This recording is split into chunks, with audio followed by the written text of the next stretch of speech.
Graça e paz, amados irmãos da Igreja Presbiteriana Memorial em Muribeca. Eu sou o pastor Diego Penha e eu quero crer que se você chegou a esse vídeo, então você tem acompanhado, você acompanhou todas as aulas, a nossa classe de novos membros, que também se aplica a todos os irmãos da nossa igreja. É importante, é fundamental esse ensino abordado, esse conteúdo. E, bom, eu espero que você tenha acompanhado todas as aulas. Se você não acompanhou, faltou alguma aula, você vê, volta lá e veja todas as aulas, porque elas são de suma importância. Cada uma delas, cada ponto, cada doutrina, cada fundamento é vital para a sua caminhada cristã e o seu início na igreja. Então, hoje, meus irmãos, a proposta de hoje, na verdade, eu quero fazer uma rápida revisão, então, de modo geral, do que nós vimos. É claro que não vou abordar tudo aqui, mas selecionei algumas perguntas para tentarmos responder e lembrar pontos importantes, né, de cada aula. E a primeira pergunta que eu gostaria de fazer é se a Bíblia é ou ela contém a palavra de Deus? A Bíblia é ou ela contém a palavra de Deus? Será que você lembra disso? Eu falei isso numa aula lá no início, quando eu falei sobre a Escritura Sagrada. Quando afirmamos, irmãos, então, primeiramente a resposta: a Bíblia é a palavra de Deus. A Bíblia é. Mas, pastor, qual seria o problema de dizer que a Bíblia contém a palavra de Deus? Há diferença em dizer contém ou é? Na verdade é assim, irmãos. Pode parecer que não, mas há uma grande diferença. Quando dizemos que a Bíblia contém a palavra de Deus, é como se você estivesse dizendo que apenas uma parte dela, ou algumas partes delas, é palavra de Deus. Mas nem tudo ali que está na Bíblia é palavra de Deus. Mas quando dizemos que a Bíblia é a palavra de Deus como um todo, então agora nós cremos na verdade da Escritura, na inspiração da Escritura. Quando dizemos que a Bíblia apenas contém, em parte, nós estamos descrendo da doutrina da inspiração. Quando Paulo fala a Timóteo que toda a Escritura é inspirada por Deus, toda ela. E ela é útil para ensino, para repreensão, para exortação, para educação na justiça, a fim de que o homem de Deus seja perfeito e perfeitamente habilitado para toda boa obra.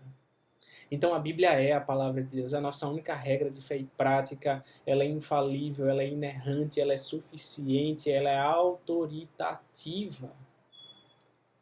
A Bíblia, meus irmãos, é a palavra de Deus. Ela não apenas contém, não são apenas as palavras de Cristo em vermelho que importam, não é apenas aquilo que Deus disse de forma mais clara, digamos assim, mas toda a revelação, desde Gênesis a Apocalipse, está ali tudo o que Deus disse. Cada vírgula, cada tio. Nada deve ser acrescentado a ela e nada deve ser retirado dela. Segunda pergunta, irmãos. Quem foi o missionário fundador da IPB, da Igreja Presbiteriana do Brasil? Nós vimos isso lá na primeira aula, não é verdade? O missionário fundador foi o reverendo Ashbel Green Simonton. Quando muito jovem, ele saiu de uma missão pioneira, ele veio para o Brasil para ser missionário e começou aqui o seu trabalho, o seu ministério, e ele evangelizou, e aqui foi fundada a Igreja Presbiteriana no Brasil. E interessante, irmãos, como um homem tão jovem como ele, nos seus 20 e poucos anos, fez tantas coisas, ele desenvolveu esse trabalho, ele morreu jovem também, por vários problemas que ele teve, mas o ponto é, quando olhamos para a vida de Simonton, para a vida de outros irmãos em Cristo que fizeram tantas coisas, grandes coisas para o Senhor, nos perguntamos também o que nós temos feito para a obra do Senhor. Então, o reverendo Ashbel Green Simonton foi o fundador da IPB. Terceira pergunta: quais são os 5 solas da Reforma protestante. Essa vocês não podem esquecer, irmãos. Nós vimos agora, durante o mês de outubro, os 5 solas celebrando, então, o aniversário da Reforma, e são os que se seguem: sola Scriptura, sola Gratia, sola Fide, solus Christus e soli Deo Gloria. Resumindo, a sola Escritura diz que somente a Escritura, essa é a tradução do latim. Então, os reformadores combateram a ideia da tradição, de outros documentos, de terem o mesmo peso da palavra de Deus. Não, somente a Escritura é a nossa única regra de fé e prática, é o nosso guia, é que nos conduz, ela é a palavra de Deus, autoritativa e inerrante. O sola gratia, irmãos, é que a nossa salvação é pela graça. Não é por obras, não é por mérito algum nosso, é pela graça. O sola fide é a ideia de somente a fé, mais atrelada ali quando Lutero defende, né, a ideia da justificação somente pela fé em Cristo. Aí vem o solus Christus, né? Onde Cristo é o nosso mediador, é o único mediador entre Deus e os homens. Não há outro. Não há nenhum outro nome pelo qual importa que sejamos salvos, senão por meio do nome de Cristo, por intermédio dele, pela fé nele, por graça. E o soli Deo Gloria, irmãos, é um resultado natural, uma consequência natural de tudo isso, que é somente a Deus toda a glória. A glória é só dele, a glória não é do homem, a glória não é minha, não é sua. A glória é dele, porque dele, por meio dele, para ele são todas as coisas, de Romanos 11:36. A ele, pois, a glória eternamente. Amém. Então vejamos, irmãos, a quarta pergunta. O que significa a doutrina da Trindade? O que é que significa isso? Vocês lembram? De maneira muito simples, irmãos, é a doutrina que afirma que há um só Deus que subsiste em 3 pessoas distintas: o Pai, o Filho, Jesus Cristo, e o Espírito Santo. Não são 3 deuses. É um só Deus, mas que subsiste nessas 3 pessoas distintas. As 3 pessoas da Trindade, iguais em poder e em glória, em substância e em glória. A quinta pergunta: como você descreveria o plano de salvação? Imagine aí que um descrente, um ímpio, alguma pessoa na rua chega para você e pergunta sobre isso, sobre a Bíblia que você crê, sobre esse Cristo, sobre como é que é isso, esse plano de salvação. De maneira muito simples, meus irmãos, você pode abordar que o homem ele caiu em pecado. O pecado trouxe condenação e Cristo é aquele que trouxe salvação. Nós fomos condenados ao inferno por causa do nosso pecado. Nós merecíamos isso e não havia esperança alguma para nós.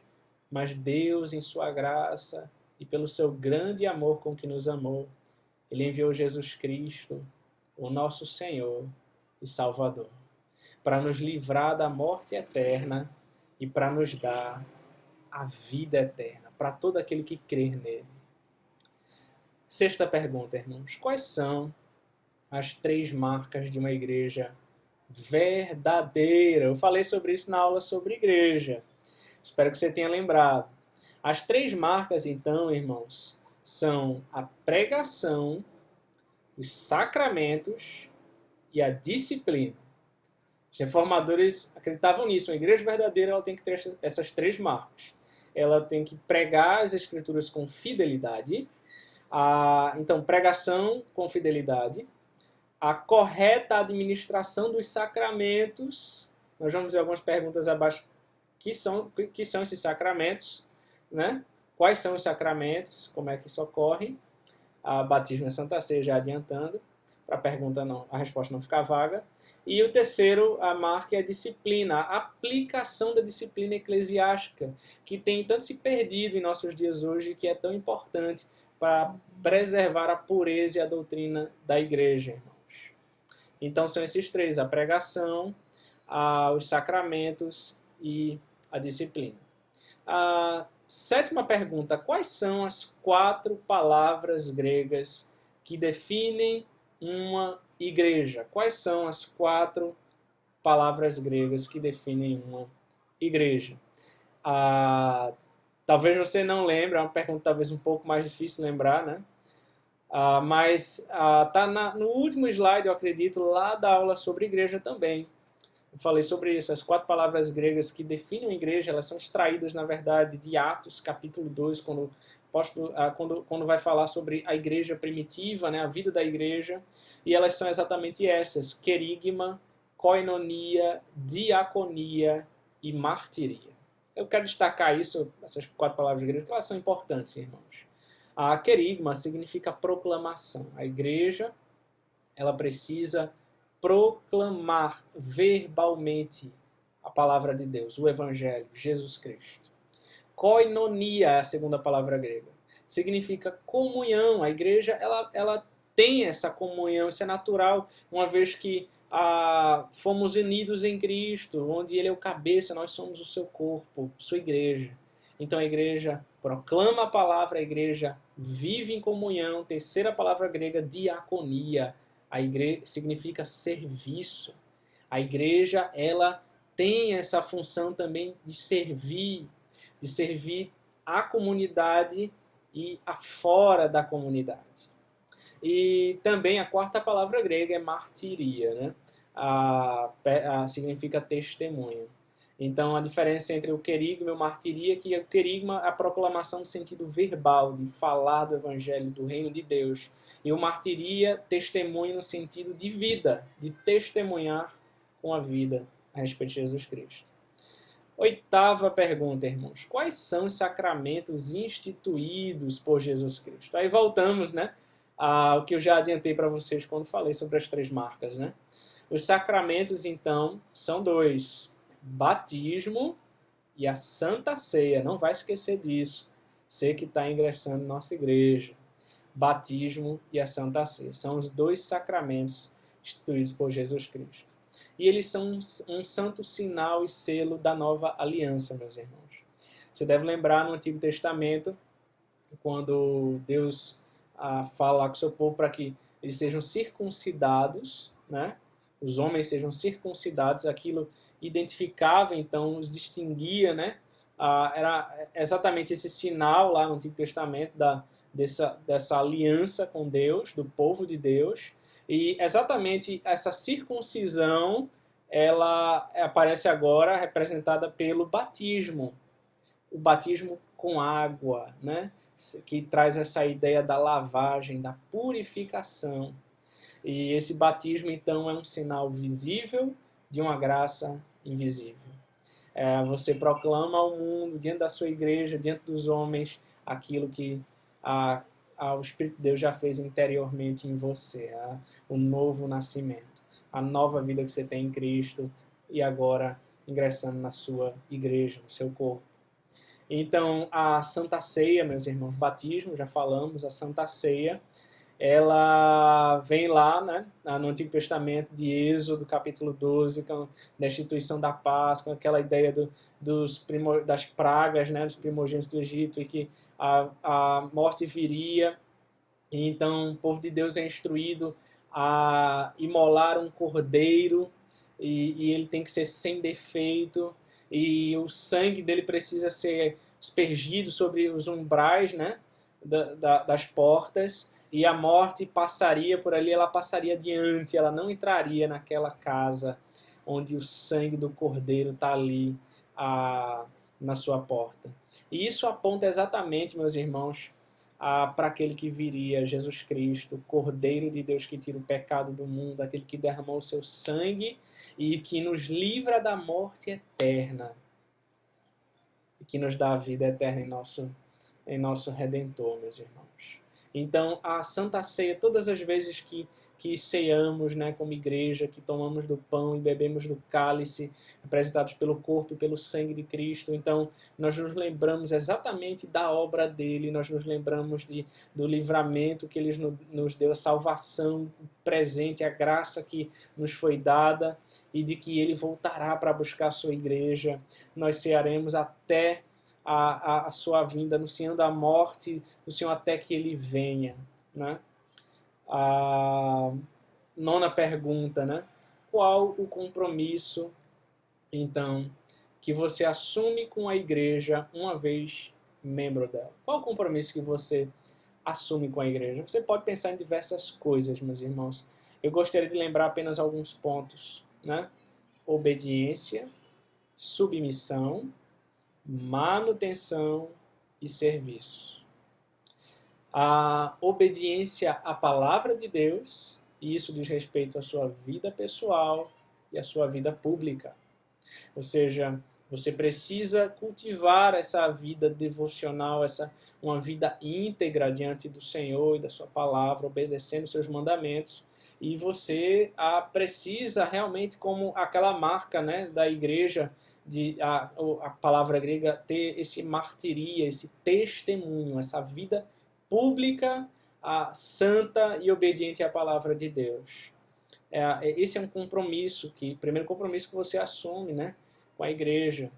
Você vai ser cobrado especialmente pelo Senhor, o teu Deus, e também pela sua igreja, que você tenha uma vida santa. Segundo compromisso, meu irmão, você assume é a submissão. Submissão e respeito às autoridades da igreja, enquanto elas forem fiéis às Escrituras, ao seu pastor, aos seus presbíteros, aos diáconos, aos líderes da igreja. Uma vez que você ingressa para ser membro dessa igreja, você precisa ter respeito e submissão e ouvir as autoridades da sua igreja, enquanto elas forem fiéis às Escrituras. Assim como você é obediente à palavra de Deus, e a palavra de Deus te ordena que você seja submisso às autoridades. Então, o terceiro compromisso, irmãos, é a manutenção da casa do Senhor, né? A ideia da manutenção. Malaquias 3,10 diz: trazei todos os dízimos à casa do tesouro para que haja mantimento na minha casa. E provai-me nisto, diz o Senhor dos Exércitos, se eu não vos abrir as janelas dos céus e não derramar sobre vós bênção sem medida. Então, Deus nos ordena isso, é um mandamento, meus irmãos. Os dízimos, é um mandamento. As ofertas são voluntárias, são de coração, são com a disposição e alegria no seu coração, mas o dízimo é um mandamento do Senhor, do seu povo, para o sustento da sua casa. E o Senhor é tão bom que Ele não só nos ordena, né, a sermos fiéis, de tudo aquilo que Ele tem nos dado, trazermos uma parte, devolvermos uma parte, melhor dizendo, porque nós somos mordomos do Senhor, tudo é dele, tudo que nós temos provém dele, da graça dele, e nós devolvemos apenas aquilo que pertence a ele. E Deus é tão bom que Ele ainda promete nos abençoar. Ele diz: provai-me nisto, diz o Senhor dos Exércitos, em Malaquias 3,10. Se eu não vos abrir as janelas dos céus e não derramar sobre vós bênção sem medida. Deus é bom, meus irmãos. Deus é muito bom. Ele ainda nos abençoa no fato de sermos fiéis a Ele. Então, o quarto, né? O quarto compromisso, eu falei sobre obediência, submissão, manutenção, e o quarto, serviço.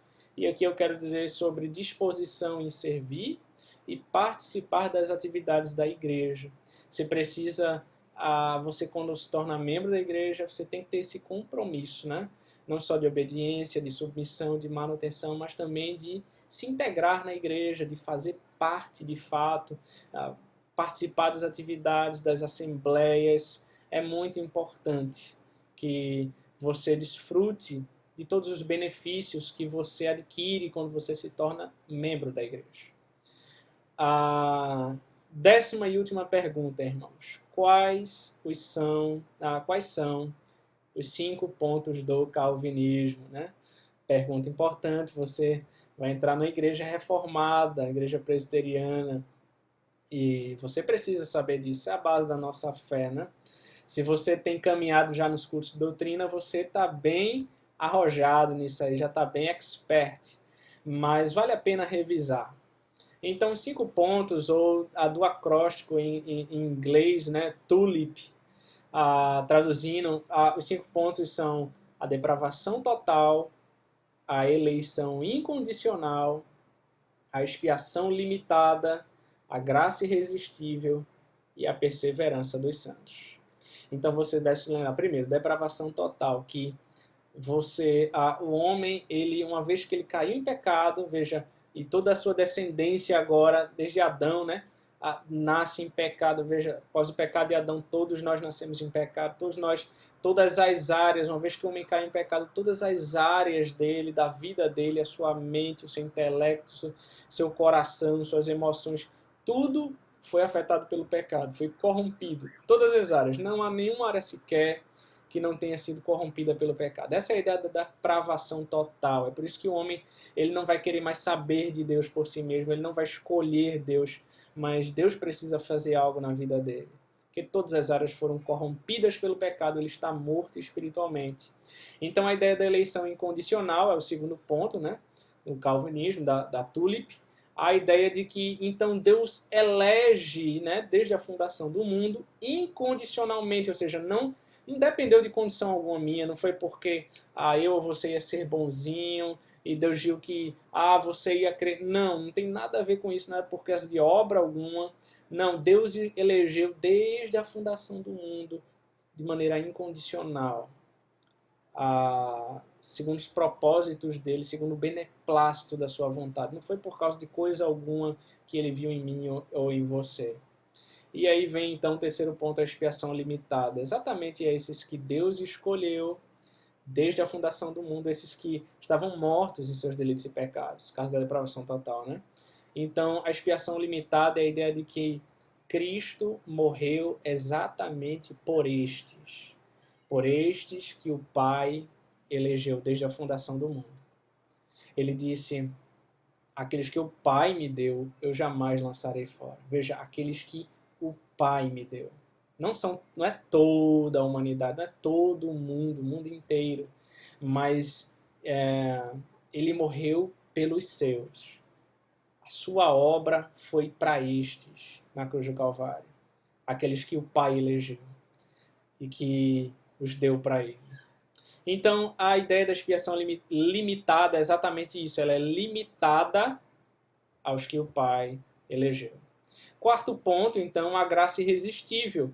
Esses que estavam mortos, seus pecados, totalmente depravados, que foram eleitos desde a fundação do mundo, que que Cristo morreu por eles, no tempo que aprove ao Senhor, então, eles são chamados, essa graça irresistível, o chamado eficaz, a vocação eficaz. São termos que definem a mesma coisa. Eles são atraídos por graça. Eles são de maneira que eles não podem dizer não. Veja, o homem que estava morto seu delito de pecado, ele jamais vai escolher Deus, mas quando Deus o atrai com sua graça irresistível e regenera seu coração e muda a sua vontade, e agora ele deseja esse Deus, ele vem a ele. E ele agora recebe a Cristo como seu Senhor e Salvador. E então, o último ponto, irmãos, é esses que estavam mortos em seus delitos e pecados e que foram eleitos desde a fundação do mundo e que por quem Cristo morreu e que foram atraídos, foram chamados por graça, eles vão perseverar até o fim. Essa é a perseverança dos santos. Não é que nós vamos perseverar porque somos fortes, porque somos bons, porque temos capacidade de perseverar até o fim, mas porque Cristo nos fará perseverar até o fim. Porque Ele não nos deixará nos perdermos. Ele vai garantir que nós chegaremos até o fim. Nós vamos combater o bom combate e completar a carreira e guardar a fé. Porque Cristo vai nos fazer perseverar até o fim. Então esta é a revisão, meus irmãos, das nossas aulas e dos pontos aí importantes que eu gostaria de destacar. E eu gostaria de orar com você nesse instante. Senhor Deus amado Pai, obrigado por essa revisão, por essa aula. Que o Senhor esteja abençoando, Pai, a vida dos nossos irmãos. Que o Senhor esteja os guardando na Tua palavra e os livrando, ó Pai, do maligno. É o que nós te rogamos, Em nome de Jesus Cristo, Pai. Aplique essas verdades aos seus corações. Em nome de Jesus. Amém. Que Deus te abençoe, meu querido irmão.